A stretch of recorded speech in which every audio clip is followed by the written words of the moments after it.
guys, welcome back to Science and Technology channel. We are the group 4 from BSc 2B. I am Andrew Galen Dasalia along with my group mates Maylene Castañeda and Godwin Castillo. In this video, we are going to talk about the Black Death, one of the deadliest pandemic to exist in our history.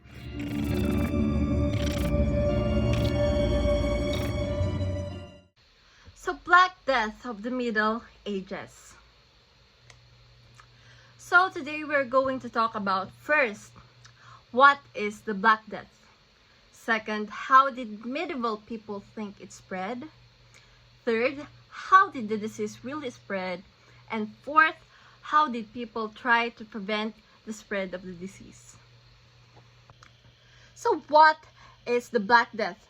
The Black Death is also known as the plague.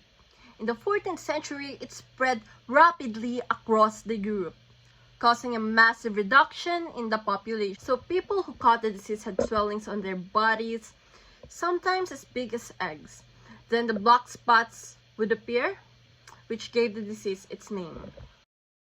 So as I've said earlier, this Black Death was one of the most devastating pandemics in human history. It was first struck Europe in the mid-14th century, 1347 to 50, killing about a third of Europe's population. An estimated 34 million people died. So, it probably killed 30 to 50% of the population of England. Talaga yung winash out ng buhay. So, medieval people called the catastrophe of the 14th century either the Great Pestilence or the Great Plague. So, writers contemporary to the plague refer to the event as the Great Mortality. Swedish and Danish chronicles of the 16th century described the events as black for the first time.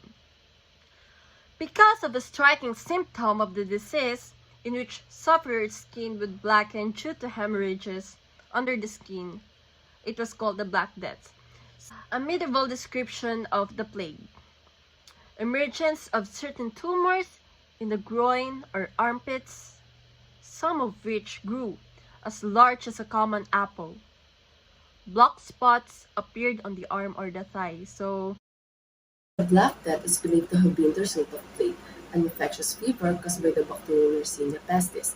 It comes in three forms. First, pneumonic plague or lung-based plague. It is the most virulent and advanced stage form of plague that moves into the lungs. Next, bubonic plague. It is the most common form of the disease. The skin source becomes black, leading to its nickname during pandemics as Black Death.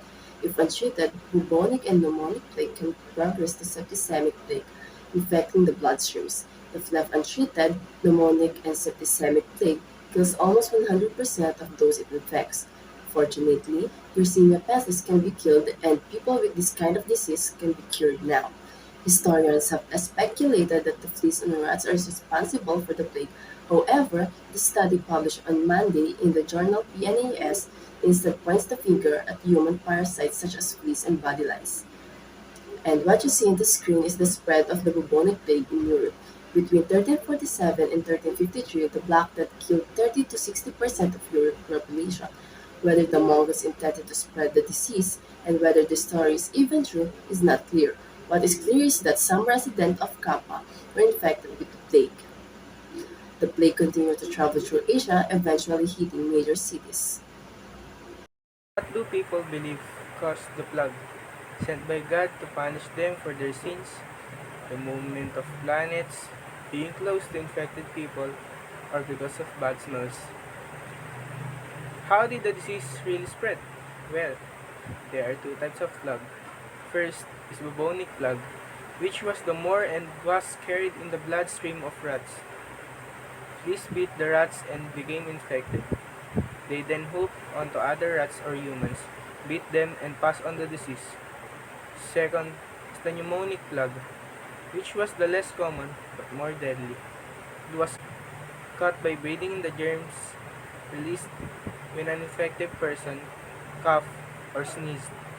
Now, how did people try to prevent the disease called plague? It was thought that by bleeding people, they could get rid of the bad blood which caused the plague. Flagellants were the people who believed what they quit, and hurt themselves, God would take pity on them.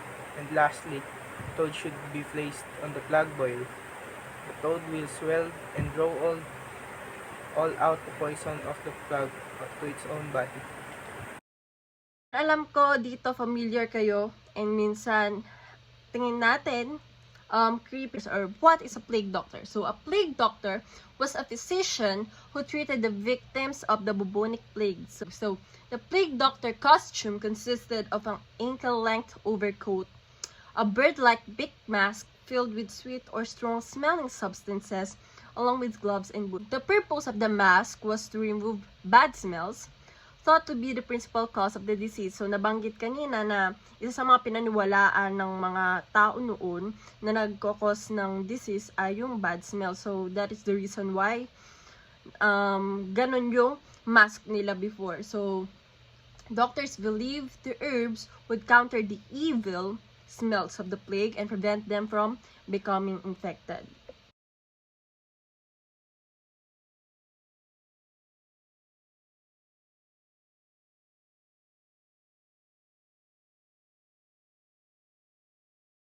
Paano nag-stop or paano natapos yung plague noon or yung pandemic na yun?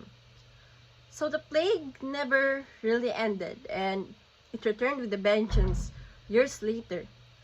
But officials in the Venetian-controlled port city of Ragusa were able to slow its spread by keeping arriving sailors in isolation until it was clear they were not carrying the disease, creating social distancing that relied on isolation to slow the spread of the disease. So, sounds familiar ba? Isolation? Social distancing? Diba? Lahat yan. Ginagawa natin ngayong global pandemic. So, ganyan din yung nangyari noong plague. Records pa na 1,000 to 3,000 cases ang nagkakaroon ng ganito every year.